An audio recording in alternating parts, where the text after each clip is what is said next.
gars là qui dit maintenant qu'il a gagné en 2010. Moi, j'étais le président des audits. Je sais, ce dernier devait aller en prison. Parce qu'il a reconnu, il a signé tout. Mais ce jour-là, c'est moi qui ai dit non, il ne faut pas l'envoyer en prison. Laisse-le.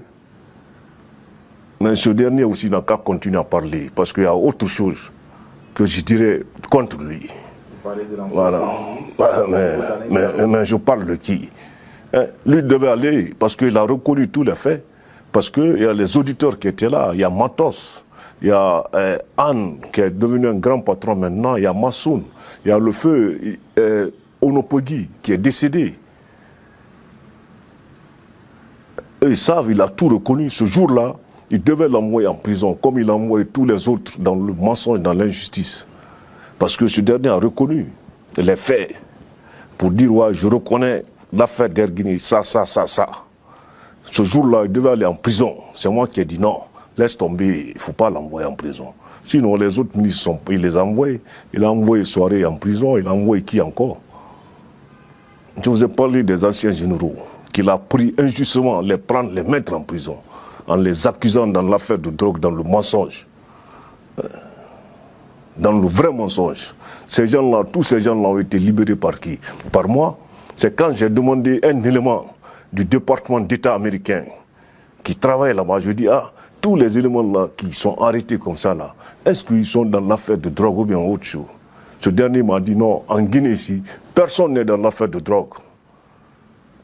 Son gars là, Kegoro, qui prenait la farine pour aller mettre sur les trucs des gens, pour dire que c'est la drogue, pour les arrêter, prendre leurs trucs et tout. Et je vous ai dit, le directeur du cabinet militaire, l'actuel directeur du cabinet militaire est là-bas. Vous pouvez vous renseigner auprès de ce dernier. Si une seule fois, je suis rentré dans le bureau du ministère de la Défense, si une seule fois j'ai donné les instructions, même à eux, j'ai dit non, les instructions, vous devez le prendre auprès de lui. Tout, vous devez le rendre compte. Tous les chefs d'état-major qui sont là-bas, demandez-les. Le directeur de la police, il y a tout ça. Comment un gars comme ça, là, qui on a donné le pouvoir, hein, dans un plateau d'or, lui peut dire qu'on l'a trahi. Qu'est-ce que lui pouvait faire là-bas, sans moi, réellement? La même mise, la maîtrise, tout et tout. Qu'est-ce que lui pouvait faire? Lui, réellement, qu'est-ce qu'il pouvait faire? Mentir seulement. Ça dit, vous voyez même la stratégie qu'il voulait jouer. Que, parce que le président Doumbouya est malinqué, je suis malinqué, mais Doumbouya n'a rien à foutre dans l'affaire ethnique. Ça ne l'intéresse pas. Sinon, il y a combien de malinqués qui sont en prison? Vous avez vu ce lien-là qu'il a voulu faire?